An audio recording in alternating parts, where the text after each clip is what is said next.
Pangeran Mukhris adalah abang sulung Dayang Halimah. Dia seorang visionary, seorang businessman, ahli korporat dari Brunei, dan dia membuat pelaburan di merata-rata dunia dan termasuklah Malaysia. Mukhris melihat perniagaan dan pelaburan itu sebagai ibarat menanam pokok, dan pokok itu membesar dan dia akan memayungi ramai bawahnya.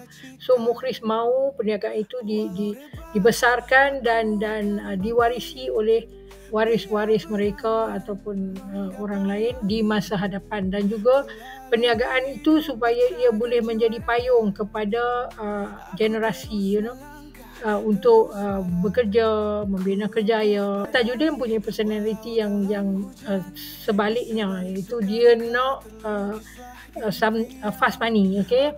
Jadi dialog ni berlaku apabila Tajuddin mendesak Pangeran Mukhris untuk menjual salah satu aset Annamaya yang pada ketika itu harga tinggi supaya dia boleh dapat immediate profit daripada situ. Bukankah selama ni Annamaya dah tunaikan obligasi perjanjian dengan you? Jawatan, allowance, dividen, bonus. We are not a bank. Hanya mau buat duit jangka pendek dan panjang. Kena fikir jauh lah. Tanah tak akan pernah jatuh harga, sedangkan tunai itu liquid asset, boleh cair, hilang pada bila-bila masa. Hakikatnya kalau kena serang di bawah pematuhan regulasi kerajaan saja, kita sudah boleh kehilangan segalanya. Lagipun mata wang yang bersandar kepada USD tidak akan pernah stabil.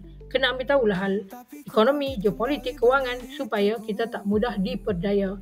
So statement Mukhris ni mempunyai banyak perspektif ya, mungkin some expert boleh kupas ya. So apa pendapat anda? Anda setuju dengan Mukhris ataupun dengan Tajuddin? Sekian, terima kasih.